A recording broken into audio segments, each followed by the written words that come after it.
பார்க்க போற படம் கிரேட்டஸ்ட் ஆஃப் ஆல் டைம். இது முழுக்க முழுக்க விபி படம் தான். அந்த அளவுக்கு மனுஷன் தளபதியை ஃப்ரேம் ஃப்ரேமா செதுக்கிருக்காரு. பாட்டு வேணுமா பாட்டு இருக்கு, ஃபைட் வேணுமா ஃபைட் இருக்கு, சென்டிமெண்ட் வேணுமா அதுவும் இருக்கு. ட்ரெய்லரை பார்த்தாலே தெரிஞ்சிருக்கும் இதுல 2 விஜயனும். ஆனா தளபதி 2 கேரக்டருமே பயங்கரமா ஹோல்ட் பண்ணி நடிச்சிருக்காரு. டாப் ஸ்டார் பிரசாந்த் ஒரு பேட்டியில சொன்ன மாதிரி நாங்கெல்லாம் சேர்ந்து ஒரு படம் பண்ணிருக்கோம் அப்படி சொல்லுவார்ல, அது உண்மைதான். அந்த அளவுக்கு அவருக்குமே ஸ்கிரீன் டைம் தான் கொடுத்திருக்காங்க. அது ஆக்ஷன் எமோஷன் அப்படின்னு எல்லாத்தையுமே அள்ளி தெளிச்சிருக்காரு மனுஷன். அதுக்கப்புறம் மைக் மோகன் அவர் இந்த படத்துல இருக்காரு. இன்னும் கொஞ்சம் வில்லத்தனமா காட்டி இருந்திருக்கலாம். ரொம்ப வருஷம் கழிச்சு ஸ்னேகா தளபதியோட காம்பினேஷனை பார்க்க நல்லாவே இருக்கு. கண்டிப்பா அந்த கோட் ஒரு தியேட்டர் மெட்டீரியல்ங்க. எல்லாரும் தியேட்டருக்கு போய் படத்தை பாருங்க. நிறைய சர்ப்ரைசிங்கான எலமெண்ட்ல இருக்கு, மிஸ் பண்ணிடாதீங்க. இப்ப இந்த கோட் படத்தோட கதைக்குள்ள போலாம். 2008ல கென்யா பாலைவனத்துல ஒரு ட்ரெயின் போய்கிட்டு இருக்கு. அதுல நிறைய டெரரிஸ்டும் கையில துப்பாக்கியோட யுரேனியத்தை கடத்திக்கிட்டு இருக்காங்க. அந்த டெரரிஸ்ட் கூட்டத்தோட தலைவன் ஓமரும் கையில வச்சிருந்த டேப்ல நியூஸ பார்த்துட்டு வரான். அந்த நியூஸ்ல ஸ்பெஷல் ஆன்டி டெரரிஸ்ட் ஸ்குவாட் சாட்ஸோட முன்னாள் தலைவர் ராஜி மேனன் ஒரு எதிரி நாட்டு உளவாளி அப்படிங்கறத கண்டுபிடிச்சிருக்காங்க.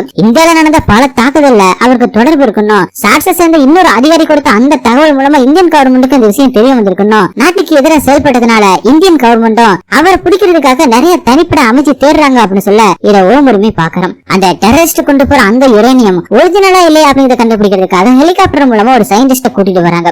அது யாரும் இல்ல, நம்ம தளபதி தான். அவரு மாறு வேஷத்துல வராரு. அது என்ன வேஷம் அப்படிங்கறத தியேட்டர்ல போய் பாருங்க. உண்மையாலுமே கூஸ் பம்ப்ஸா இருக்கும். உள்ள வந்த தளபதியும் அந்த யுரேனியத்தை செக் பண்ணிட்டு இது ஃபேக்கான யுரேனியம், நான் வேணும்னா இதை லேப்ல வச்சு செக் பண்ணிட்டு அதுக்கப்புறம் வரவா அப்படின்னு கேட்க வெளியில இருந்த ஹீரோட ஸ்குவாட் ஆளுங்களான அஜய், கல்யாண், சுனில் இவங்க எல்லாம் மைக் மூலமா அதை கேட்டுக்கிட்டு இருக்காங்க. அந்த ட்ரெயினை அட்டாக் பண்ண காத்துக்கிட்டு இருக்காங்க. அந்த நேரத்துல பக்கத்து கம்பார்ட்மெண்ட்ல இருந்த ராஜி மேனனும் யுரேனியம் எல்லாம் ஒரிஜினல் தான், ஆனா வந்திருக்கிற சயின்டிஸ்ட் தான் ஃபேக்னு சொல்ல தளபதி அவரோட மாஸ்க கலட்ட உண்மை தெரிஞ்சதுனால கல்யாணம் அந்த ட்ரெயின்ல பாம்பை செட் பண்ணி வெடிக்க வச்சுக்கிட்டு இருக்காரு. இதை தெரிஞ்ச டெரரிஸ்ட் டீமும் தளபதி அட்டாக் பண்ண போக அவர் அவங்க கிட்ட இருந்த கண்ணை புடுங்கி எல்லாரையுமே சுட்டு தள்ளிட்டு அவரோட ஸ்குவாட் கிட்ட யுரேனியமை தூக்கிட்டு ஓமரை போடலாம் அப்படின்னு வந்தா இங்க ராஜீவனுமே இருக்கான், அவனையுமே தூக்கிட்டு வர அப்படி சொல்ல அவரோட ஸ்குவாடும் அவன் எப்படி இந்த குரூப்ல இருக்கான் அப்படின்னு யோசிக்கும் போது தளபதியும் மேனனை அடிக்க போக மேனனுமே தளபதி கூட சண்டை போட இன்னொரு பக்கம் கல்யாணம் மத்த கம்பார்ட்மெண்ட் ஃபுல்லாவே பாம்பை வச்சு வெடிக்க வச்சுட்டு கடைசியா தளபதி இருக்கிற அந்த கம்பார்ட்மெண்ட்டுக்கு வந்து தளபதி கிட்ட ட்ரெயின் ஃபுல்லாவே பாம்பை வச்சுட்டோம், இந்த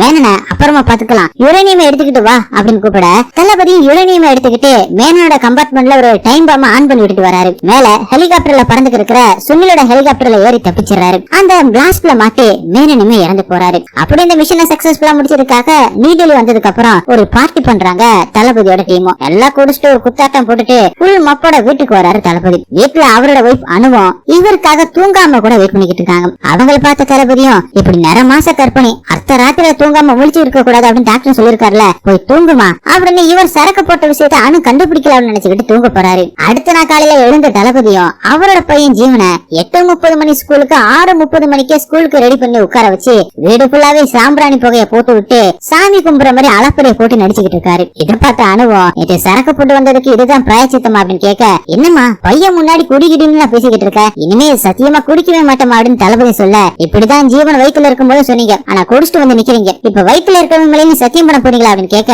அதுக்கு தளபதியும் வயிற்றுல இருக்கிறது அவன் இல்ல அவ அப்படின்னு சொல்லிட்டு பையனை சாப்பிட வச்சு ஸ்கூலுக்கு கார்ல கூட்டிட்டு போறாரு. அப்படி அவரும் போய்கிட்டு இருக்கும் போது சுனிலோட வைஃப் ராதிகாவும் தளபதிக்கு கால் பண்ணி கொஞ்சம் வீடு வரைக்கும் வந்து என் பொண்ணு ஸ்ரீநிதியை ஸ்கூலுக்கு பிக்கப் பண்ணிட்டு போங்களே அப்படின்னு சொல்ல அதுக்கு தளபதியும் ஏமா சுனில் இல்லையா அப்படின்னு கேட்க ஒர்க் பிரஷர்ல நைட்டு ஃபுல்லாவே குடிச்சிட்டு ஹேங் ஓவர்ல இருக்காரு, வண்டி ஓட்டுற கண்டிஷன்ல இல்ல அப்படின்னு சொல்றாங்க ராதிகா. உடனே தளபதியும் சுனிலோட வீட்டுக்கு வந்து ஸ்ரீநிதியை பிக்கப் பண்ணிட்டு போகும்போதுதான் அனுக்கு இன்னைக்கு 4:30 செக்கப் இருக்கு, மறக்காம கூட்டிட்டு வா அப்படின்னு ராதிகாவும் சொல்றாங்க. அவங்க சொல்லும் போதுதான் தளபதிக்கு ஞாபகம் வருது. அடுத்தது அவங்களோட ஸ்குவாட் டீம் ஹெட் நசீர் கிட்ட இவங்க யுரேனியம் எடுத்துட்டு வந்த அந்த ஃபுட்டேஜை காட்ட அவர் அதை பார்த்துட்டு ஏண்டா உங்களை யுரேனியத்தை தானே எடுத்துருவாங்க அப்படின்னு சொன்னேன், ஒரு ட்ரெயினையே குளிச்சு போட்டுட்டு வந்திருக்கீங்க, இதெல்லாம் நாம தான் பண்ண அப்படின்னு கென்யா கவர்மெண்ட்டுக்கு தெரிஞ்சா அவ்வளவுதான் அப்படின்னு புலம்ப அப்பதான் தளபதியும் நாங்க அதை ஓமரை போட்டு தள்ளிட்டு யுரேனியமா எடுக்கலாம் அப்படின்னு தான் போனோம், ஆனா எதிர்பாராத விதமா மேனன் இங்க வந்துட்டா அப்படின்னு சொல்ல அப்ப கல்யாணம் நசீர் கிட்ட நாங்க மேனனை தூக்கலான்னு தான் பார்த்தோம், அந்த டைம்ல ஏன் கூட இருந்த அந்த 3 பேருமே இந்த ட்ரெயினை டேமேஜ் பண்ணிட்டாங்க அப்படின்னு சொல்றாரு. அப்ப அஜயும் ட்ரெயின்ல இருந்து எடுத்த அந்த யுரேனியமை நாங்க பாபா நியூக்ளியர் சென்டர்ல கொடுத்துட்டோம், அந்த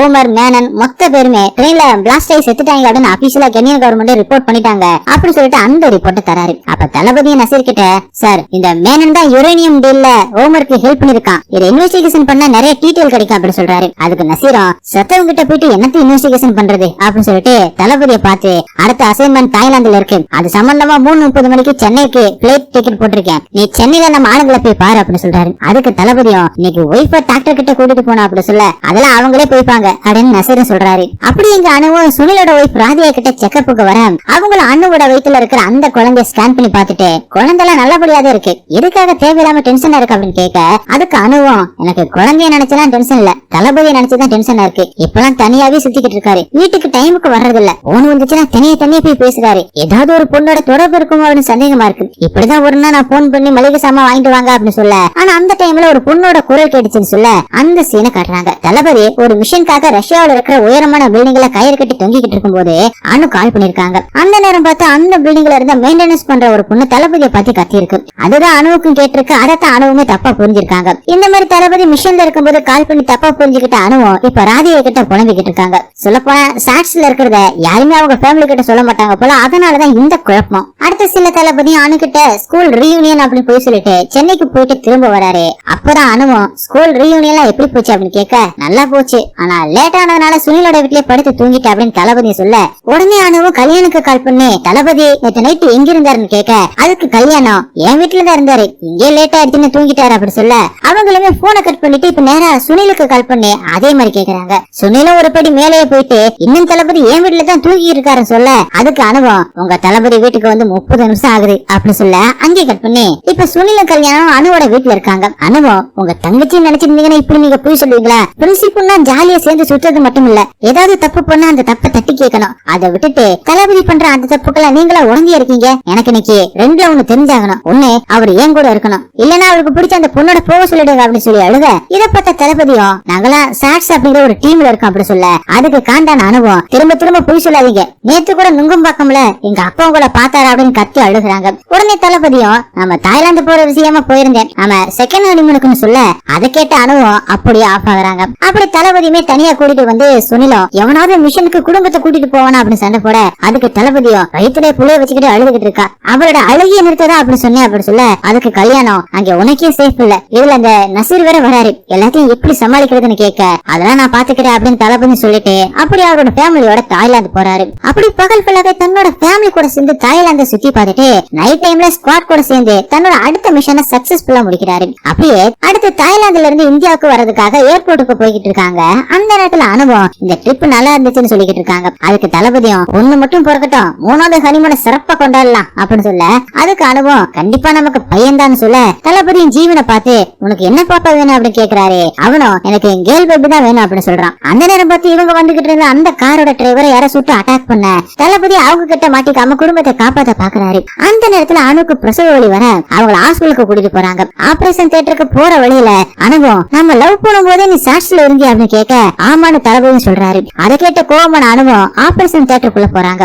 அந்த நேரத்துல ஒரு நர்சன் தளபதி கிட்ட வந்து கீழே இருக்க ரிசப்ஷனுக்கு வாங்க, சில கன்சென்ட் ஃபார்ம்ல நீங்க சைன் போடணும் அப்படின்னு சொல்ல தளபதியும் ஜீவனை கூட்டிக்கிட்டு கீழே போக போறாரு. ஆனா ஜீவனோ நான் வரலப்பா எனக்கு கால் வலிக்குதுப்பா அப்படின்னு சொல்றான். அதனால அவனை அங்க இருக்கிற சோஃபால உட்கார வச்சுட்டு கீழே போக ஜீவனோ அவன் பேக்ல இருந்த ஒரு ஸ்பைடர்மேன் டாய் எடுத்து வச்சு விளையாண்டுகிட்டு இருக்கான். கீழே சைன் போட்டுட்டு மேல வந்து பாக்குறாரு, அங்க உட்கார வச்சு ஜீவனை காணோம், பையனை காணோம் அப்படின்னு சொல்லிட்டு ஹாஸ்பிட்டல் ஃபுல்லாவே தேடி பாக்குறாரு. ஆனா ஜீவனை அவரால் கண்டுபிடிக்கவே முடியல. உடனே தளபதியும் நசீரையும் கல்யாணையும் வர வச்சு நடந்தத சொல்ல அவங்கள ஹாஸ்பிட்டலோட அந்த சிசிடிவி போட்டோஸை செக் பண்றாங்க. அப்பதான் முகம் தெரியாத ஒரு லேடி ஜீவனை அவசரமா இழுத்துட்டு ஒரு வேன்ல ஏத்திக்கிட்டு போறத பாத்துட்டு அந்த வேன் நம்பர் நோட் பண்ணி அந்த வேனை ட்ராக் பண்ணி விடிய சுத்திக்கிட்டு இருக்காங்க. ஆனா அந்த வேன் ஒரு இடத்துல ஆக்சிடென்ட் ஆயிடுச்சு அப்படின்னு தகவல் வர தளபதியுமே அங்க போறாரு. அந்த வேன்ல இருந்த மொத்த பேருமே உடல் கருகி செத்து போயிருக்காங்க. ஒவ்வொருத்தரோட உடம்பையுமே வெளியில கொண்டு வந்து வைக்கிறாங்க.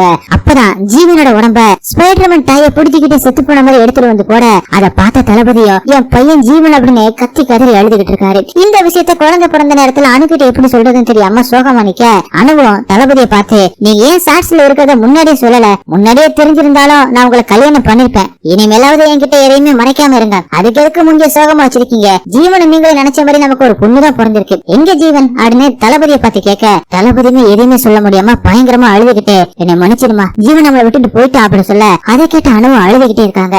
அப்படியே அங்கே கட் பண்ணி கொஞ்ச வருஷம் கழிச்சு இப்ப லைவ்ல காட்டுறாங்க. ஜீவன் செத்து போனதுக்கு அப்புறமா தளபதியும் அனுவும் இப்ப சென்னைக்கு வந்து தனித்தனியா தான் வாழ்ந்துகிட்டு இருக்காங்க. இப்ப ஹீரோ ஸ்குவாட விட்டுட்டு இந்தியன் எம்பசில வேலை செஞ்சுக்கிட்டு இருக்காரு. தன்னோட பொண்ணு ஜீவிதாவை ஸ்கூல்ல விடுறதும் கூட்டிட்டு வரதுமா வாழ்க்கையை ஓட்டிக்கிட்டு இருக்காரு. அப்படி ஒரு நாள் அனுவோட பிரதர் பிரேம்ஜியும் டிராபிக் போலீஸ் கிட்ட மாட்ட எங்க மாமா எவ்வளவு பெரிய ஆளு தெரியுமா அப்படின்னு தளபதிக்கு கால் பண்ணி போலீஸ் கிட்ட தர தளபதியுமே சிபாரிசு பண்ணுவார் அப்படின்னு பார்த்தா பிரேம்ஜி பண்ண அந்த அஃபென்ஸுக்கு என்ன தண்டனை கொடுக்கணுமா கொடுங்க அப்படின்னு கோத்து விட பிரேம்ஜிக்கு நல்ல அடி விழுகுது. அப்படியே அன்னைக்கு தளபதியும் ஜீவிதாவை பிக்கப் பண்ணதுக்காக அனுவோட வீட்டுக்கு வராரு. ஆனா வீட்டுக்குள்ள போகாம வீட்டுக்கு வெளியில நிக்கிறாரு. ரெடியாகி வந்த ஜீவிதாவும் கார்ல ஏறாங்க.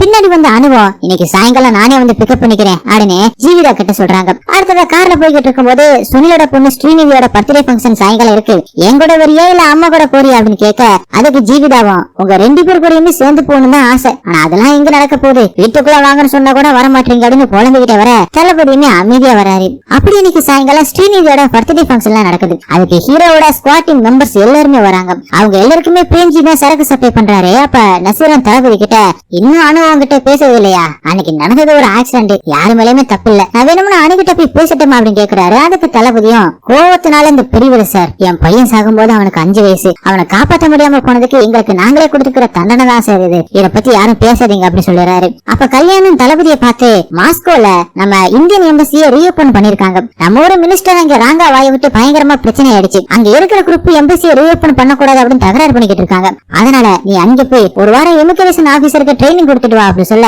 அதுக்கு தளபதியும் நான் சாட்ஸ்ல இல்ல அப்படின்னு தெரிஞ்சதுனாலதான் ஜீவிதாக்கு டிரைவர் வேலையை பார்க்க அனு ஒத்துக்கிட்டா, அதையும் கெடுத்துடாதீங்க அப்படி சொல்ல, உடனே கண்ணை எடுத்துட்டு போய் சுடவா சொன்னாங்க, இங்க பாக்குற வேலையை அங்கே போய் பாரு அப்படின்னு கல்யாணம் சொல்ல, கூட சேர்ந்து நசீருமே தளபதி கிட்ட நீ இங்கேயே இருக்கிறதுக்கு பதிலா ஒரு சேஞ்சுக்கு அங்க போயிட்டு வா அப்படி சொல்ல, தளபதியுமே மாஸ்கோவுக்கு போறாரு. அங்க போய் இமிகிரேஷன் ஆபீசருக்கு ட்ரைனிங் கொடுத்துட்டு சில லோக்கல் கேங்கோட லிஸ்ட் எல்லாத்தையுமே நோட் பண்ணி அதுல சில பேர்த்த ரெட் அலர்ட்ல வைக்க சொல்லிக்கிட்டு இருக்காரு. அப்போ ஒரு லோக்கல் கேங் எம்பசி வரக்கூடாதுன்னு எம்பசியோட ஆபீஸ்ல இருந்து எல்லாருமே அடிக்க ஆரம்பிக்குது. தளபதியுமே அந்த கேங்ல இருக்கிற எல்லாருமே அடிக்க, ஒருத்த மட்டும் மூஞ்சில மாஸ்க் போட்டுக்கிட்டு தளபதிக்கு டஃப் கொடுக்கறான். அதனால தளபதியும் ஃபுல் ஃபோர்ஸோட அவங்களோட சண்டை போட்டுட்டு மூஞ்சில இருக்க அந்த மாஸ்க கலட்டினா அது இளைய தளபதி. அவனை பார்த்த தளபதியுமே ஷாக் ஆகி நிக்க, இன்னொரு பக்கம் இளைய தளபதியுமே தளபதியை பார்த்துட்டு ஷாக் ஆகி நிக்கிறான். அப்படி அங்கே போலீஸ் வர அந்த லோக்கல் கேங்கையும் இளைய தளபதியுமே கூட்டிட்டு போறாங்க. குழம்பி போன தளபதியும் தன்னோட பையன் ஜீவனை நினைச்சு ஒரு இடத்துல உட்காந்துக்கிட்டு இருக்க, அங்க வந்த சுனிலும் எம்பசில அட்டாக் நடந்துச்சு அப்படிங்கறத கேள்விப்பட்டேன், உனக்கு கால் பண்ணா ஆனா நீ எடுக்கல, அதான் கிளம்பி வந்துட்டேன் அப்படி சொல்ல,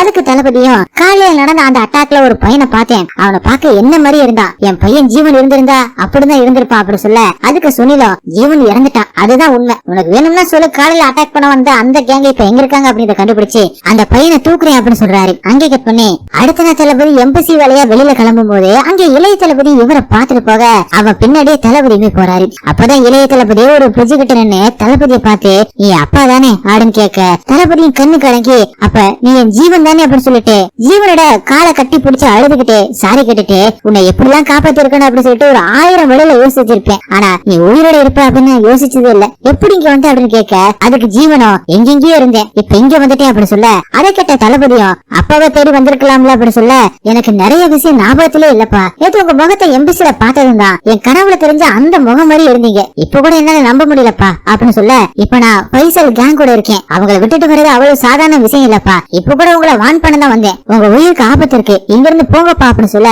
பைசல் கேங் ஆளுகளும் தளபதியை சுட ஆரம்பிக்க, தளபதியின் ஜீவனை பைக்கில உட்கார வச்சு அவங்களுக்கு தண்ணி கட்டிட்டு சுனில வர வச்சு அவர் மூலமா தப்பிச்சிடாரு. அப்படி அணுவோட வீட்டுக்கு ஜீவனை தளபதியுமே கூட்டிட்டு வந்து காட்ட, அணுவும் ஜீவனை பார்த்த சந்தோஷத்துல எதையுமே பேச முடியாம வாயடிச்சு போய் அழுகுறாங்க. அதுக்கப்புறம் ஜீவனும் தளபதியோட ஃபேமிலியோட அட்டாச் ஆக தளபதியும் அவரோட திங்ஸ் எல்லாத்தையும் எடுத்துக்கிட்டு அணுவோட வீட்டுக்கு வந்துடுறாரு. ஒரு பக்கம் ஜீவனும் ஸ்ரீநிதியும் லவ் பண்ண ஆரம்பிக்கிறாங்க, இன்னொரு பக்கம் தளபதியும் அணு கூட டைம் ஸ்பெண்ட் பண்ணிக்கிட்டு இருக்காரு. ஒரு நாள் தளபதியும் மச்சான் பிரேம்ஜி கூட ஜாலியா சரக்கு அடிச்சுக்கிட்டு இருக்காரு. அப்பதான் அவரோட ஹெட் நசீரும் அவருக்கு கால் பண்ணி, நான் இப்ப சென்னை ஏர்போர்ட்ல தான் இருக்கேன், உங்ககிட்ட அவசரமா ஒரு விஷயத்த சொல்லணும், போன்ல சொல்ல முடியாது, நம்ம எப்பவுமே மீட் பண்ற அந்த ஹோட்டல் மாரிசுக்கு வா அப்படின்னு சொல்லிட்டு கேப் புக் பண்ணி அதுல கிளம்புறாரு. இந்த பக்கம் தளபதியுமே பிரேம விட்டுட்டு நசீரை பார்க்க போறாரு. அப்படி நசீர் வந்துகிட்டு இருந்த அந்த கார் சிக்னல்ல நிக்கும் போது பைக்ல ஹெல்மெட் போட்டு வந்த ஒருத்தன் அந்த கேப் டிரைவரை கொண்டுட்டு கார்ல பாம தூக்கி கொடுத்து போறான். இத பார்த்த நசீரும் கார்ல இருந்து குதிச்சு தப்பிக்க காருமே வெடிக்குது. நசீர் தப்பிச்சதை பார்த்து அந்த ஹெல்மெட் போட்டவனும் அவரை துரத்த ஆரம்பிக்க, அவரும் ஒரு மெட்ரோ ஸ்டேஷனுக்கு ஓடி போய் தளபதிக்கு கால் பண்ணி எங்க இருக்க அப்படின்னு கேட்க,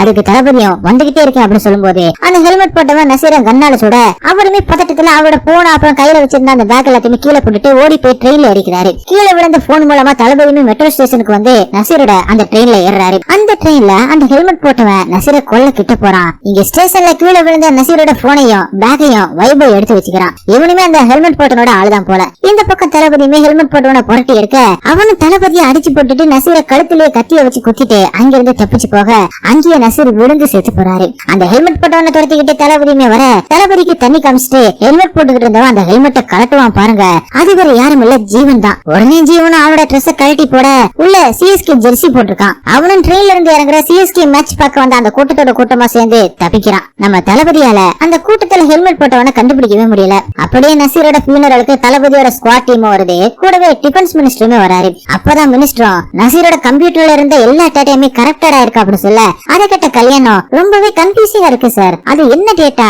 அதை எடுத்துக்கிட்டு ஏன் தளபதியை பார்க்க வரணும் அப்படின்னு சொல்ல, அதுக்கு தளபதியும் நான் போன்ல நசீர் கூட பேசும்போது ஏதோ சொல்லணும் தான் வர சொன்னாரு, நான் அவரை மீட் பண்ண கூடாது அப்படிங்கிறதுக்காக தான் இந்த அட்டாக். அவரோட போன் வேற சுவிட்ச் ஆஃப்ல இருக்கு. என் கண்ணு முன்னாடியே நசீரை கொண்டுட்டு தப்பிச்சு போயிருக்கான். முகம் தெரியாத ஒருத்தங்கிட்ட நான் தோத்து போயிருக்கேன். அந்த தோல்வியோட ஒரு நாள் கூட என்னால நிம்மதியா தூங்க முடியாது. எவன் செஞ்சிருந்தாலும் சரி அவனை கண்டுபிடிச்சு என் கையில கொள்ளுவேன். அதனால நான் திரும்ப ஸ்குவாடுக்கு வரேன் அப்படி சொல்ல, மினிஸ்டருமே அமைதியா இருக்க, அதை பார்த்த தளபதியா வயசாயிடுச்சு, ஸ்குவாடை விட்டு போயிட்டு பல வருஷம் ஆயிடுச்சுன்னு யோசிக்கிறீங்களா அப்படின்னு கேட்க, அதுக்கு மினிஸ்டரும் தளபதியை பார்த்து எவ்வளவு வயசான என்னையா, எ line is always a line அப்படின்னு சொல்ல, இதை எல்லாத்தையுமே ப்ளூடூத் ஹெட்செட் மூலமா ஜீவனுமே கேட்டுட்டு ஐ ஆம் வெயிட்டிங் அப்படின்னு சொல்றாரு. அடுத்தது இந்த பக்கம் நசீரோட டேட்டாவை தளபதியுமே செக் பண்ண சொல்ல, அவரோட டீமும் நசீர் சாகரத்துக்கு முன்னாடி எங்கெல்லாம் போனார் அப்படிங்கறத பாக்குறாங்க. அப்பதான் போன மாசம் 7ஆம் தேதி கூட சென்னைக்கு வந்துட்டு போயிருக்காரு. ஆனா ஃபேமிலிக்கு சாட்சிக்கு இந்த தகவல் தெரியாது அப்படின்னு தளபதி கிட்ட சொல்ல, அதுக்கு தளபதியும் சீக்கிரமா நசீரோட போனை ட்ராக் பண்ணுங்க, அதுல இருக்கிற அந்த டேட்டா நமக்கு வேணும். அன்னைக்கு ஹெல்மெட் போட்டு வந்தவன் பைக் நம்பரை வச்சு செக் பண்ணி பாத்தீங்களா அப்படின்னு கேட்க, அந்த பைக் அசம்பிள் பண்ணப்பட்டது, அதனால கண்டுபிடிக்க முடியல அப்படின்னு சொல்றாங்க. அப்படி இந்த பக்கம் வைபவ பார்க்க வந்த ஜீவனும் நசீரோட போனை கூட அப்படின்னு கேட்க,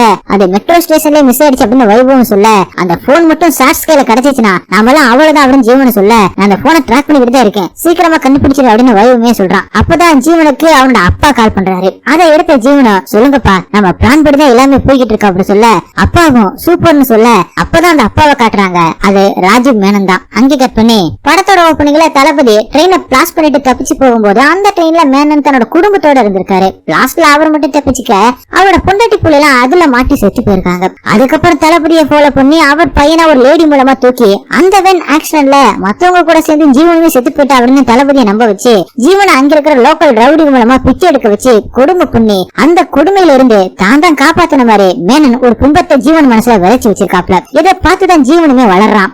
அப்பா மேனன் தான், அவருக்காக என்ன வேணா செய்யலாம் அப்படின்னு ஜீவனோ மேனனோட தொழில செய்ய ஆரம்பிக்கிறான். அப்படி ஒரு நாள் மேனனோ தண்ணிய சுட்டுக்கு போக அதை பார்த்த ஜீவனோ ஏன்பா என்னாச்சு அப்படின்னு கேட்க, அப்பதான் மேனனோ நம்ம குடும்பத்தை அழிச்சு அந்த பாவியை அழிக்கத்தான் உன்ன நான் வளர்த்தேன், ஆனா இப்பதான் அந்த பாவி உன்னோட பயாலஜிக்கல் ஃபாதர் அப்படின்னு தெரிய வந்துச்சு, தான் சொந்த அப்பனை எப்படி உன்னால சாகடிக்க சொல்ல முடியும், அதெல்லாம் முடியாதுல, அதனாலதான் என்னைய நான் சுட்டுக்க போறேன் அப்படின்னு சிம்பிளியை கிரியேட் பண்ண.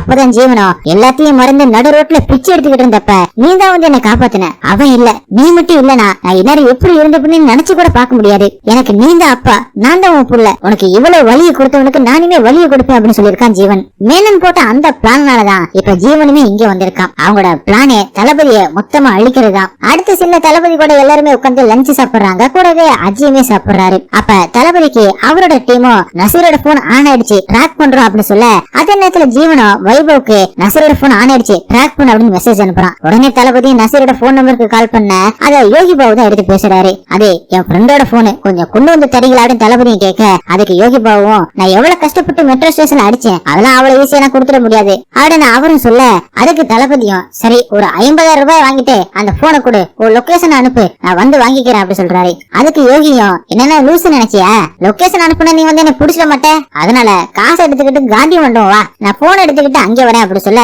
தளபதியும் அஜய் கூட்டிக்கிட்டு யோகிய பக்கம் கிளம்புறாரு. இந்த பக்கம் ஜீவனோ நசீரோட போனுக்கு கால் பண்ணி அந்த போனை இதுக்கு முன்னாடி பேசினவங்க கிட்ட நீ கொடுத்தனா அவன் உனக்கு 50,000 ரூபாய் தான் தருவான், ஆனா நான் உனக்கு 1,00,000 ரூபாய் தரேன் அப்படின்னு டீல் பேச 50,000 ரூபாய் எக்ஸ்ட்ரா வருது அப்படின்னு சொல்லிட்டு யோகியோ ஜீவன் கிட்ட நீ நேரா கத்திப்பாரா வந்துரு, உங்ககிட்ட மொபைல தரேன் அப்படின்னு சொல்லிட்டு காந்தி மண்டபத்துக்கு வராம கத்திப்பாராக்கு போறான். யோகி பாபு வச்சிருந்த நசீரோட சிக்னலை ட்ராக் பண்ண தளபதியோட டீமும் தளபதிக்கு கால் பண்ணி அந்த மொபைல வச்சிருந்தவன் நேரா கத்திப்பாராக்கு போறான் அப்படின்னு சொல்ல, தளபதியும் யோகி பாபுக்கு கால் பண்ண அவரும் உங்களோட 50,000 ரூபாய் அதிகமா இன்னொருத்துக்கு போன பேசிட்டேன், சும்மா போன் பண்ணாதீங்க அப்படின்னு சொல்லிட்டு கட் பண்றாரு. அப்ப தளபதியோட டீமும் யோகி பாபுவோட லொகேஷனுக்கு போயிட்டு அவரோட ஒரிஜினல் நேம் டைமண்ட் பாபு அப்படின்னு மொபைல் ஷாப் வச்சிருக்காரு அப்படின்னு சொல்லிட்டு அதை கண்டுபிடிச்சு யோகி பாபுவோட மொபைல் நம்பர் தளபதி கிட்ட தராங்க. தளபதியுமே கத்திப்பாராவுக்கு வந்துகிட்டு யோகிக்கு கால் பண்ணி யோகியும் ஆட்டோல இருந்து இறங்கிக்கிட்டு அந்த போன் அட்டன் பண்ணி பேசுறாப்ல. அப்பதான் தளபதியும் உங்ககிட்ட என்னை விட 50,000 ரூபாய் அதிகமா கொடுத்து போனை வாங்க வரானே அவன் ஒரு கொலைகாரன், என் பாசையும் அவன் தான் கொலை பண்ணிருக்கான், அவரோட போனை தான் இப்ப நீங்க கையில வச்சிருக்கா அப்படின்னு சொல்றாரு. அந்த நேரத்துல ஜீவனும் வைபவ கூட்டிக்கிட்டு கத்திப்பாராவுக்கு வந்து நசீரோட போனுக்கு கால் பண்ண, அதை பார்த்த யோகியும் தளபதி கிட்ட சார் அவங்க வந்துட்டாங்க சார், எனக்கு முன்னாடி இருந்துகிட்டு தான் சார் கால் பண்றாங்க அப்படி சொல்ல, அதுக்கு தளபதியும் நீ எதுக்கும் பயப்படாத, பக்கத்துல இருக்கிற மெரிடன் ஹோட்டலுக்கு போ, நாங்க வந்துகிட்டே இருக்கோம் அப்படி சொல்றாரு. உடனே யோகி பாபு ஓட அவனை பார்த்த ஜீவனும் ஹோட்டலுக்குள்ள ஓடுறான். உடனே அந்த ஹோட்டலோட எல்லா கேமராவையும் வைபவ் ஹேக் பண்றான். இன்னொரு பக்கம் தளபதியோட டீமும் அந்த ஹோட்டல்ல இருக்கிற அந்த சிசிடிவி சிசிடிவி ஃபுட்டேஜ் மூலமா யோகியை கண்டுபிடிக்க ட்ரை பண்றாங்க. ஆனா வைபவ் ஹேக் பண்ணதுனால ஃபுட்டேஜ் எதுவுமே ஸ்டோர் ஆகல. அதனால ஹோட்டலுக்குள்ள வந்த தளபதியும் அஜயும் யோகி பாவை பிரிஞ்சு போய் தேடிக்கிட்டு இருக்காங்க. ஒரு கட்டத்துல அஜய் யோகி பாவை கிட்ட இருந்து அந்த நசீரோட போனை வாங்கிட்டு வர வழியில அவனை கொன்னு போட்டுட்டு ஜீவன் அந்த போனை எடுத்துக்கிட்டு ஹோட்டல்ல இருந்து தப்பிச்சு போறான். தளபதி அங்க செத்து கிடக்குற அஜய பாக்குறாரு. ஏன் நம்ம சுத்தி இருக்கிறவங்க எல்லாருமே சாகுறாங்க, யார் இதெல்லாம் பண்றது அப்படின்னு தளபதி குழம்பி போடுறாரு. அப்படியே தளபதியோட டீமும் நசீரோட போட்டோவை யோகி பாவை கிட்ட காட்டி இவர்கிட்ட இருந்தா அந்த போனை அடிச்சேன், அதை ஓபன் பண்ணி பாத்தியா அதுல என்ன இருந்துச்சு அப்படின்னு கேக்குறாங்க. அதுக்கு யோகி பாவும் நான் ஹோட்டல்ல இருந்து இந்த ஆள் கிட்ட இருந்த அந்த போனை எடுக்கல, அவன் வேற ஆளு, அதுவும் இல்லாம நான் போனை அடிப்பனே தவிர அதுல இருந்து எந்த ஒரு இன்ஃபர்மேஷனுமே நான் பார்க்க மாட்டேன் அப்படி சொல்றாரு. இதை கிட்ட தளபதியும் யோகி கிட்ட உங்களுக்கு ஏதாவது தகவல் தெரிய வந்துச்சுன்னா எனக்கு கால் பண்ணுங்க அப்படி சொல்லி அனுப்பி வைக்கிறாரு. அப்படி இந்த பக்கம் வைபவம் நசீரோட போன்ல இருந்து அந்த டேட்டா எல்லாத்தையுமே பிளாஷ் பண்ணி கடல்ல தூக்கி போறான். அப்படியே தளபதியும் சுனில் கூடயும் கல்யாண் கூடயும் வந்துகிட்டு இருக்கும் போது அன்னைக்கு மட்டும் அஜய் எங்க வீட்டுக்கு லஞ்ச் சாப்பிட வராம இருந்திருந்தா இன்னொரு அவன் உயிரோட இருந்திருப்பான். என் கண்ணுக்கு முன்னாடி 2 பேர் சேர்த்து போயிருக்காங்க, என்னால ஒண்ணுமே பண்ண முடியல. ஜீவன் வந்ததுக்கு அப்புறமா தான் இதெல்லாம் நடக்குது. ஜீவன் அன்னைக்கே சொன்னான் அவன் இருந்த அந்த பைசல் கேங்கு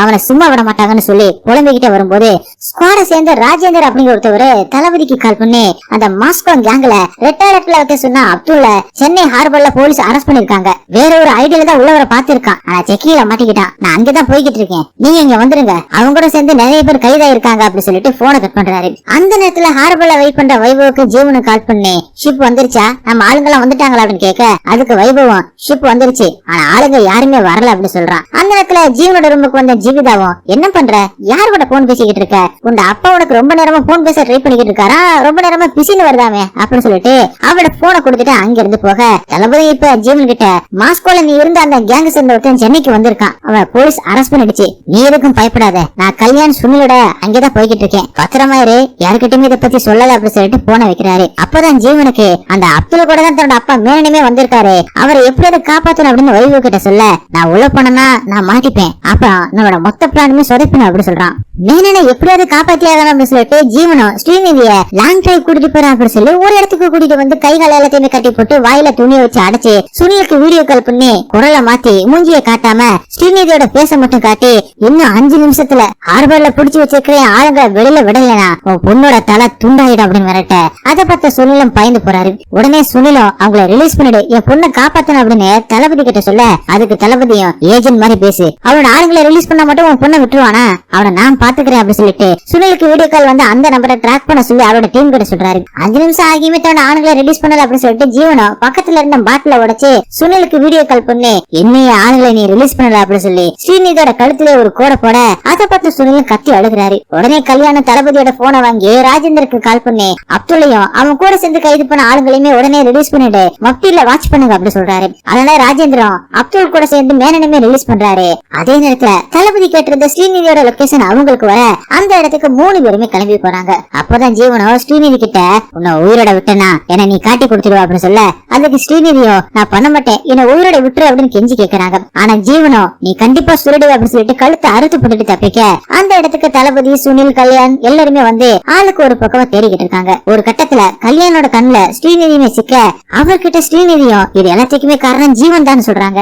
என்னமா ஜீவன் கிட்ட எதையுமே சொல்ல மாட்டேன் அப்படின்னு சொல்லிட்டு இப்படி பண்றியம்மா அப்படின்னு சொல்லிக்கிட்டு அவளை கட்டி போட்டு இருந்த அந்த துணியை எடுத்து மூஞ்சில வச்சு அழுத்த ஸ்ரீநிதி மூச்சு திணறி செத்து போறாங்க. அப்பதான் கல்யாணம் அந்த மேனனோட ஆளுதான் அப்படிதான் காட்டுறாங்க. அந்த பிளாஸ்ட்ல இருந்து தப்பிச்சதுமே கல்யாணம் தான் பாக்க வந்திருக்காரு மேனன். அப்ப கல்யாணம் நீ இந்த ட்ரெயின்ல இருப்பேன்னு நினைச்சு கூட பாக்கல, அதுவும் நீ ஃபேமிலியோட இருக்க அப்படின்னு தெரிஞ்சா அந்த ஆபரேஷனுக்கு நான் வந்திருக்கவே மாட்டேன், ஏன் இப்ப கூட ஷார்ட் ஸ்டீம் கிட்ட நீ செத்து போயிட்ட அப்படின்னு நம்ப வச்சிருக்கேன் அப்படி சொல்ல அதுக்கு மேனனும் நான் அனுபவிச்ச வழியை தளபதியுமே அனுபவிக்கணும் அப்படி சொல்ல அதுக்கு கல்யாணம் என் அக்கௌண்ட்ல பணத்தை அனுப்பு மொத்தம் எல்லாத்தையுமே நான் பாத்துக்கிறேன் அப்படின்னு சொல்லியிருக்காரு. அப்படியே பிளான் பண்ணி தளபதியை மாஸ்கோவுக்கு அனுப்பி ஜீவனை சந்திக்க வச்சது எல்லாமே இவங்க பிளான் தான். ஒரு நாள் நசீரம் மேனனோட டெத்து பேக்குன்னு தெரிஞ்சதும் கல்யாணுக்கு கால் பண்ணி ஏன் மேனன் செத்து போயிட்டா அப்படின்னு போய் சொன்ன இது எல்லாத்தையுமே நான் தளபதி கிட்ட சொல்ல போறேன் அப்படின்னு சொல்லிட்டு கிளம்பி சென்னைக்கு வந்திருக்காரு. இது எல்லாத்தையுமே ஜீவன் கிட்ட கல்யாணம்னு சொல்ல ஜீவனை ஸ்கெட்ச் போட்டு நசீரை போட்டு தள்ளிட்டு அவரோட மொபைல்ல இருந்த டேட்டாவையுமே எடுத்து அழிச்சது மட்டும் இல்லாம அன்னைக்கு நசீரோட ஃபியூனரல்ல ஜீவன் ப்ளூடூத் ஹெட்செட் மூலமா தளபதி பேசினதை கேட்க வச்சது இந்த கல்யாணம் தான். அவர்தான் அவரோட போன்ல இருந்து ஜீவனுக்கு கால் பண்ணிருக்காரு. இவங்க பேசுறது எல்லாத்தையுமே ஜீவனுமே கேட்டிருக்கான். இப்ப கூட இந்த இடத்துக்கு வரதுக்கு முன்னாடி ஸ்ரீநிதியை தூக்கிட்டேன் அப்படின்னு சொல்லிட்டு கல்யாணுக்கு ஜீவனையும் மெசேஜ் பண்ணிருக்கான். இது எல்லாத்தையுமே கூட இருந்து செஞ்சு முடிச்சுட்டு இப்ப சந்தேகமே வராத மாதிரி ஸ்ரீநிதியோட உடம்ப சுனில் கிட்ட தூக்கிட்டு வந்து தராரு கல்யாண். அப்படியே ஸ்ரீநிதிக்கு இறுதி சரகம் பண்றாரு சுனில். அடுத்து இந்த பக்கம் மேனன் வந்ததுனால ஒரு குத்தாட்டத்தை ஜீவனை போட்டுட்டு அப்பா கூட இருந்த அப்துல்லா அங்கேயே குத்தி கொள்ள மேனனோ ஏன் அவனை கொன்ன அப்படின்னு கேட்க இவனாலதான் நீங்க மாட்டிருப்பீங்க அதனாலதான் இவனை கொன்னு அப்படின்னு சொல்றான். அடுத்தது இப்படிதான் ஒரு நாள் யோகி பாபுவும் சாப்பிட ஹோட்டலுக்கு போக அங்க வைபவ் இருக்கிறத பார்த்துட்டு தளபதிக்கு கால் பண்ணி நசீரோட போனை ஒருத்தங்கிட்ட அடிச்சதான்னு சொன்னல, அவன் எனக்கு முன்னாடிதான் இருக்கான்னு சொல்ல, அதுக்கு தளபதியும் அவனை க்ளோஸா வாட்ச் பண்ணிட்டே போயிட்டு அவன் இடத்த கண்டுபிடிச்சு சொல்லு அப்படின்னு சொல்ல, யோகியும் வைபவ் பின்னாடியே போயிட்டு அவனோட இடத்த கண்டுபிடிச்சு தளபதி கிட்ட சொல்ல, அவருமே அவரோட டீம் கூட சேர்ந்துகிட்டு வைபவ் இல்லாத அந்த நேரத்துல அவனோட ரூமுக்குள்ள வந்து ஏதாவது எவிடன்ஸ் கிடைக்குமா அப்படின்னு தேடி பார்த்துட்டு அங்க ஹிடன் கேமராவையும் அவன் யாருகிட்ட பேசுறா அப்படிங்கறத கண்டுபிடிக்கிறதுக்காக ஒரு மைக்குமே வச்சுட்டு வராங்க. அப்படியே தளபதி ஹார்பர்ல அப்துல்ல கைது பண்ணும்போது எடுத்த அந்த சிசிடிவி ஃபுட்டேஜ பாக்க அதுல அப்துல்லுக்கு பின்னாடி மேனன் இருக்கிறத பார்த்துட்டு செத்து போனது அப்படின்னு நினைச்சவன் இவ்வளவு நாள் கழிச்சு எதுக்கு மறைவா இருந்துட்டு இப்ப வரணும் அப்படின்னு யோசிக்கிறாரு. அதே நேரத்துல வைபவுக்கு ஜீவனும் கால் பண்ணி நாளைக்கு ஒரு 12:30 போல நாம எப்பயுமே மீட் பண்ற அந்த இடத்துக்கு வா அப்படின்னு சொல்ல, வைபவம் சரின்னு சொல்றான். இத தளபதியோட டீமையும் கேட்டுட்டு தளபதி கிட்ட சொல்ல, அவரும் நாளைக்கு நம்மளோட நாளா இருக்கட்டும் அப்படி சொல்றாரு. அப்படியே அடுத்த நான் வைபவ தளபதி கூட சேர்ந்துகிட்டு அவங்க டீமுமே ஃபாலோ பண்ண அந்த நேரத்துல அனுவும் தளபதிக்கு கால் பண்ணி ஜீவனை காணோம், வீடு ஃபுல்லாவே பாத்துட்டேன், போன் பண்ணாலும் ரீச் ஆக மாட்டான் அப்படின்னு சொல்லிக்கிட்டு இருக்க. சரி வை நான் கால் பண்ணி பாக்குறேன் அப்படின்னு சொல்லிட்டு தளபதியுமே ஜீவனுக்கு கால் பண்ணி எங்க இருக்கு அப்படின்னு கேட்க, நான் பிரிண்ட பாக்க வெளியில வந்திருக்கேன்ப்பா அப்படின்னு ஜீவனு சொல்ல, இந்த மாதிரியான நேரத்துல எதுக்கு வெளியில வந்தாடுன்னு தளபதியும் கேட்க, அந்த நேரத்துலதான் வைபவ ஜீவனை பார்த்துட்டு கை கொடுக்க போக இத தளபதியுமே பார்த்துட்டு இது எல்லாத்துக்குமே நம்ம போலதான் காரணம் அப்படின்னு கண்கலங்கி போயிடுறாரு. உடனே தளபதியும் ஜீவனை அரெஸ்ட் பண்ண சொல்றாரு. ஜீவனை அரெஸ்ட் பண்ணதுமே தளபதியும் ஏன்டா இப்படி பண்ண அப்படி கேட்க, அதுக்கு ஜீவனும் நீங்கப்பா நசீருக்கு உன்னை பத்தி தெரிஞ்சு போச்சு அப்படின்னு சொல்லி அவனை கொல்ல சொன்ன, நான் கொன்னேன், அதுக்கப்புறம் என் பிரின்ஸ் எல்லாத்தையுமே காப்பாத்த அப்படின்னு ஸ்ரீநிதி பொண்ணை கடத்தி வச்சுக்கிட்டு மிரட்ட சொன்ன, நான் செஞ்சேன், இப்படி எல்லாத்தையுமே உனக்காக பண்ணேன், நீ டெரரிஸ்ட் கூட சேர்ந்துகிட்டு எல்லாத்தையுமே பண்ணிட்டு இப்ப என்ன மட்டும் தனியா மாட்டி விடுற அப்படி சொல்ல, அதை கேட்டு காண்டான தளபதி ஜீவனை கழுத்தை பிடிச்சி தூக்கி எங்களுக்குள்ளே சண்டையை முட்டி விட பாக்குறியா, நீ என்ன பண்ண போற உண்மை சொல்லு அப்படின்னு கேட்க, அந்த நேரத்துல சுனில உள்ள வந்து ஜீவனை பார்த்து என்ன எங்களுக்குள்ள ட்விஸ்ட் பண்றியா, நீ பிறக்கிறதுக்கு முன்னாடி இருந்தே நாங்கெல்லாம் ஃப்ரெண்ட்ஸ்டா அப்படின்னு சொல்லிட்டு ஜீவன் தலையில கண்ணை வச்சு உனக்கு மேனனுக்கு என்ன சம்பந்தம், எதுக்கு எத்தனை கொலைகளை பண்ண, வேற என்னெல்லாம் பிளான் பண்ணிருக்கீங்க அப்படின்னு கேட்க, அந்த நேரத்துல ஜீவனும் சுனிலோட கண்ணை புடுங்கி சுனிலோட நெஞ்சில சுட்டு தள்ளுறான். இதை பத்த தளபதி ஜீவனை போட்டு அடிக்க அப்பதான் தளபதிக்கு ஒரு கால் வருது. அத பண்ணது மேனன் தான். அணுவை கடத்தி வச்சுக்கிட்டு ஜீவனை நான் சொல்ற இடத்துக்கு கூட்டிட்டு வா அப்படின்னு சொல்ல, வேற வழி இல்லாம போலீஸ் கஸ்டடியில இருந்த ஜீவனை கூட்டிட்டு வராரு. வர்ற வழியில கூட தளபதி ஜீவன் கிட்ட ஏய் தப்பு பண்ணது நான் தான், அதுக்கே அம்மாவை கடத்தி வச்சிருக்கீங்க, அவளை வெளியில விட சொல்லுங்க அப்படி சொல்ல, அதுக்கு ஜீவனும் எங்க ஃபேமிலி மட்டும் என்ன பண்ணுச்சு, ட்ரெயின்ல வச்சு கொன்னீங்களா அப்படி சொல்ல, அதுக்கு தளபதியும் அவங்க ட்ரெயின்ல இருந்திருப்பாங்க அப்படின்னு எனக்கு தெரியாதுடா அப்படின்னு சொல்ல, ஜீவனை தளபதி அடிச்சு மயங்க வைக்கிறான். அப்படியே கண்ணு முடிச்சு எழுந்து பார்த்தா தளபதி ஒரு இடத்துல கட்டி போட்டு வச்சிருக்காங்க, கூடவே அணுவுமே கட்டி போட்டு வச்சிருக்காங்க. அப்ப அங்கே வந்த மேனனோ தளபதியை பார்த்து, பாத்தியா உனக்கு எதிராக உன் பிள்ளையவே மாத்திருக்கேன், இந்த ஒரு நாளைக்காக தான் நான் ரொம்ப வருஷமா காத்திருந்தேன், சாக்ஸ் ஆபீசர் சுனில கொண்டுட்டு நீயும் உன் பையன் ஜீவனும் சேர்ந்து நடக்க போற ஐபிஎல் மேட்ச் ஃபைனல்ல பெரிய பாம் பிளாஸ்ட் பண்ணிட்டு தப்பிக்க போறீங்க, பாவம் அப்பாவி மக்கள் 10,000 பேர் சாக போறாங்க, இதை செஞ்சுட்டு தலைமறைவான உன்னையும் உன் குடும்பத்தையும் இந்த நாடே தேடும், இதுதான் என் பிளான், என்னை எப்படி துரோகின்னு சொல்லி இந்த நாட்டை விட்டு விரட்டினியோ அதே மாதிரி இந்த நாடே உன்னை துரோகின்னு சொல்ல வைப்பேன் அப்படி சொல்ல, அதை கேட்ட தளபதியும் உன் ஃபேமிலி அந்த ட்ரெயின்ல இருக்கு அப்படின்னு நான் நினைச்சு கூட பாக்கல, உனக்கு எனக்கு இருக்கிற அந்த பிரச்சனைக்கு நடுவுல எதுக்காக பப்ளிக் இழுக்கிற, வேணாம் விடு ஜீவனை நிறுத்த சொல்லு அப்படின்னு தளபதியும் சொல்ல, அதுக்கு மேனனும் சிரிச்சுக்கிட்டு தளபதியை பார்த்து இன்னும் ஜீவனை உன் பையன் அப்படி நினைச்சுக்கிட்டு இருக்கியா, உன்னை பழி வாங்குறவனு பிளான் மட்டும்தான் என்னோடது, மத்தது எல்லாமே ஜீவனோட பிளான் தான், சேப்பாக்கம்பல பாம்பு வெடிக்கிற அந்த சவுண்ட் உன் காதை கிழிக்கும் அப்படின்னு சொல்லிட்டு அங்கிருந்து கிளம்ப, தளபதியும் சிரிச்சுக்கிட்டு எப்படி உன் வாயாலேயே பாம் எங்க வெடிக்க போகுதுன்னு சொல்ல வச்சேன் பாத்தியா, இது நான் உனக்கு போட்ட ஸ்கெட்ச், உன்னை கைது பண்ணி உண்மையை சொல்லுடா அப்படின்னு சொன்னா வாயை கூட திறக்க மாட்டேன், இப்ப பாரு எப்படி உண்மையை வாங்கின பாரு அப்படின்னு சொல்ல, தளபதியோட டீமும் உள்ள வந்து மேனோட ஆளுங்களை சுட்டு தடுறாங்க. அப்படியே மேனனை எடுத்துக்கிட்டு சேப்பாக்கத்துக்கு கிளம்புற தளபதி அங்க ஜீவன செக்யூரிட்டிக்கு தெரியாம ட்ரெயினேஜ் வழியா வைபவ வச்சு பாம்பை எடுத்துட்டு வந்து கிரவுண்ட் ஃபுல்லாவே செட் பண்ணிக்கிட்டு இருக்க, அப்பதான் ஸ்டேடியமோட சிசிடிவி ஃபுட்டேஜ் செக் பண்ணி இருக்கிற சீஃப் செக்யூரிட்டி ஆபீசர் ராகவனுக்கு பிரேம்ஜியும் மட்டன் பிரியாணி எல்லாத்தையுமே வாங்கிட்டு வந்து கொடுத்துட்டு மேட்சை பாத்துக்கிட்டு இருக்காரு. அந்த நேரத்துல ஜீவனோட ஆட்களை உள்ள புகுந்து எல்லாரையுமே சுட பிரேம்ஜியுமே ஒரு இடத்துல ஒளிஞ்சுக்கிறாரு. அங்க கட் பண்ணி இங்க மேனான தேடி கல்யாண தளபதியை கடத்தி வச்சிருக்கிற அந்த இடத்துக்கு வர செத்து போனதை நினைச்சுக்கிட்டு இருந்த நம்ம சுனிலும் அங்க கெத்தா வந்து நிக்கிறாரு. அத பார்த்த கல்யாணம் எப்படி நீ உயிரோட இருக்க அப்படின்னு கேட்க, அதுக்கு சுனிலும் ஏன் மேனன் மட்டும் தான் உயிரோட வர முடியுமா, நான் வந்தா ஒத்துக்க மாட்டியா அப்படின்னு தளபதி எல்லாத்தையுமே சொல்லிட்டான். ராஜேந்தர் மாஸ்கோல இருந்து வந்து அப்துல்லா கைது பண்ணி வச்சிருக்க அப்படின்னு தளபதி கிட்ட சொன்ன அந்த சீனை காட்டுறாங்க. அன்னைக்கு ராஜேந்தர் அப்துல்லா அப்படிங்கிற பேரை தளபதி கிட்ட மட்டும்தான் சொல்லியிருப்பாரு. ஆனா ஸ்ரீநிதியை பணையமா வைக்கும் போது தளபதியோட போன பிடுங்கி அப்துல்லையும் அவன் கூட வந்தவங்களுமே ரிலீஸ் பண்ணிட்டு அவங்கள மப்டியில வாட்ச் பண்ணுங்க அப்படின்னு சொன்னத தளபதியுமே நோட் பண்ணிருக்காரு. இது எல்லாத்தையுமே சுனில் கிட்ட தளபதியுமே ஸ்ரீநிதியோட இறுதி சடங்கு அப்ப சொல்லிட்டு ஸ்ரீநிதி கழுத்து அறுத்ததுனால சாகல, போஸ்ட்மார்ட்டம் ரிப்போர்ட் படி அவ மூச்சு தண்டனை தான் செத்து போயிருக்கா அப்படின்னு வந்திருக்கு. கடைசியில கல்யாணம் தான் ஸ்ரீநிதியை தூக்கிட்டு வந்திருக்கான். எங்க உண்மை தெரிஞ்சிட போகுது அப்படின்னு சொல்லிட்டு தான் அவன் தான் மூச்சு நிறுத்தி சாகடிச்சிருக்கணும் அப்படின்னு எல்லா உண்மை எல்லாத்தையுமே சுனில் கிட்ட ஏற்கனவே சொல்லிட்டார் போல. இப்ப கல்யாணம் கிட்ட சுனிலும் ஜீவனை தளபதி பாத்துப்பாரு, என் பொண்ணு கொண்டவன நான் பாத்துக்கிறேன் அப்படின்னு சொல்லிட்டு சுனில் கல்யாணம் அடிச்சு துப்பாக்கியில சுட்டு சாகடிச்சிடறாரு. அதே நேரத்துல எங்க கிரவுண்ட்ல இருக்கிற எல்லா கட்டையுமே ராகவனை வச்சு மூட வச்சுட்டு ஜீவனும் வாக்கி டாக்கி மூலமா அவ ஆளுங்க கிட்ட நம்ம கேட்கிற அமௌண்ட கவர்மெண்ட் கொடுத்துருச்சுன்னா 10 ஓவருக்குள்ள பணமும் வந்துருச்சுன்னா தளபதி காசை வாங்கிக்கிட்டு பாம்ப பிளாஸ்ட் பண்ணிட்டாரு அப்படின்னு சொல்லிடலாம். அப்படி பணம் வரலனா பணம் தராததுக்காக பிளாஸ்ட் பண்ணிட்டாரு அப்படின்னு நாமளே பிளாஸ்ட் பண்ணிட்டு இது தளபதி தான் பண்ணாரு அப்படின்னு இந்தியன் கவர்மெண்ட நம்ப வச்சல அப்படி சொல்ல, பணமும் வரல பாம்பு வெடிக்கல அப்படின்னா என்ன பண்றது அப்படின்னு ஒரு வாய்ஸ் வர ஜீவனும் திரும்பி பார்க்க பக்கத்து ஸ்டேஜ்ல இருந்து வாக்கி டாக்கி மூலமா தளபதி தான் பேசுறாரு. அவரும் மேனனை புடிச்சு இழுத்துட்டு வந்து இப்ப பாம்பு வெடிச்சிச்சுன்னா உங்க அப்பனும் சாவான் பரவாயில்ல அப்படின்னு கேட்க, அதுக்கு ஜீவனும் தளபதி கிட்ட எங்க அப்பாவை விட்டுரு அப்படின்னு சொல்ல, அந்த பக்கத்துல இருந்த தளபதியும் ஜீவன் சைடுல ஒளிஞ்சிருக்கிற பிரேம்ஜியை பார்த்துட்டு கண்ணை காட்ட அவரும் பாம்பு வெடிக்க வச்சிருந்த அந்த டெட்டனேட்டரை தூக்கிக்கிட்டு ஓடுறாரு. பிரேம்ஜியை துரத்திக்கிட்டு ஜீவனை ஓடுறான். இந்த பக்கம் தளபதி மேனனை பாத்ரூம்ல இருந்த ஹேண்ட் கேப்ப போட்டுட்டு அங்கிருந்து எஸ்கே கிட்ட நான் ஷார்ட்ஸ் ஆபீசர், நான் திரும்ப வர வரைக்கும் இவனை பத்திரமா பாத்துக்கங்க, கிரவுண்ட்ல இருக்கிற ஆயிரக்கணக்கான உயிர் உங்களை நம்பிதான் இருக்கா அப்படி சொல்லி ஒரு கண்ணை கொடுத்துட்டு ஜீவனை தேடி போக எஸ்கேயின் தளபதி கிட்ட சார் நீங்க இதை விட ஏதோ முக்கியமான வேலையை போவீங்கன்னு நினைக்கிறேன், நீங்க அதை பாத்துக்கங்க நான் இதை பாத்துக்கிறேன் அப்படின்னு சொல்றாரு. இந்த பக்கம் டெட்டனேட்டர் எடுத்துட்டு வந்த பேஞ்சியும் மேட்ச பாத்துக்கிட்டு இருந்த ஜீவிதா கிட்ட கொடுத்துட்டு இதை உங்க அப்பா கிட்ட கொடுத்துட்டு அப்படின்னு சொல்ல அவங்களும் அதை எடுத்துக்கிட்டு அவங்க அப்பாவை தேடி ஓட, இந்த பக்கம் பிரேம்ஜியை பிடிச்ச தளபதியும் எங்க இந்த டெட்டனேட்டர்னு கேட்க ஜீவன் துரத்திட்டு வந்ததுனால அதை மேட்ச் பார்க்க வந்து ஜீவிதா கிட்ட கொடுத்துட்டு உங்ககிட்ட கொடுக்க சொன்னேன், இப்ப அந்த டெட்டனேட்டர் ஜீவிதா கிட்டதே இருக்குன்னு சொல்ல இத வாக்கி டாக்கில ஜீவனை கேட்டுட்டு ஜீவிதாவை துரத்திக்கிட்டே போக ஜீவிதாவும் பயந்து பெற்று ஸ்டேடியமோட மாடிக்கு போயிடறான். அஞ்சு போன ஜீவனும் ஜீவிதாவை அடிச்சு அந்த டெட்டனேட்டரை எடுக்க போக அங்க வந்த தளபதியும் ஜீவனை அடிக்கிறாரு. ஒரு கட்டத்துல ஜீவிதா வச்சிருந்த அந்த டெட்டனேட்டர் கீழே விட அதை தளபதியுமே எடுக்கிறாரு. அதை பார்த்த ஜீவனும் ஜீவிதாவோட கழுத்துல அங்க கடந்த உடஞ்ச பைப்பை எடுத்து குத்துற மாதிரி பண்ணி தளபதியை பார்த்து அந்த டெட்டனேட்டர் கொடு அப்படின்னு சொல்ல தளபதி எவ்வளவு சென்டிமெண்டா பேசி விஜயகாந்த் படத்துல வர மாதிரி மனசை மாத்த பாக்குறாரு. ஆனா ஜீவன் நீ எவ்வளவு கிரிஞ்சா பேசினாலும் என்கிட்ட வேலைக்கு ஆகாது, என் தரலைனா நான் ஜீவிதாவை கொன்னுடுவேன் அப்படின்னு சொல்லி மிரட்ட அதை கேட்ட தளபதி ஜீவிதாவை பார்த்து நீ யாரு பெண்மா அப்படின்னு கேட்க அதுக்கு ஜீவிதாவும் நான் தலை பெண் சொல்லிக்கிட்டு ஜீவனோட தலைய வேகமா முட்ட அவனும் நிலை தருமாற உடனே தளபதியும் அவர் ரகசியமா வச்சிருந்த அந்த கன் எடுத்து ஜீவனோட நெத்தி பொட்டுல சுட்டு தள்ளுறாரு. அந்த நேரத்துல சிஎஸ்கேக்கு மும்பைக்கு எதிரான அந்த மேட்ச்ல தோனி 6 அடிச்சு சிஎஸ்கே டீம் வின்னாக கமெண்டர்ல இருந்தவங்களும் வயசானாலும் சிங்கம் தான் திரும்ப நம்ம hero greatest of all time அப்படின்னு நிரூபிச்சிட்டாரு அப்படி சொல்ல இந்த படத்தை அப்படியே முடிக்கிறாங்க.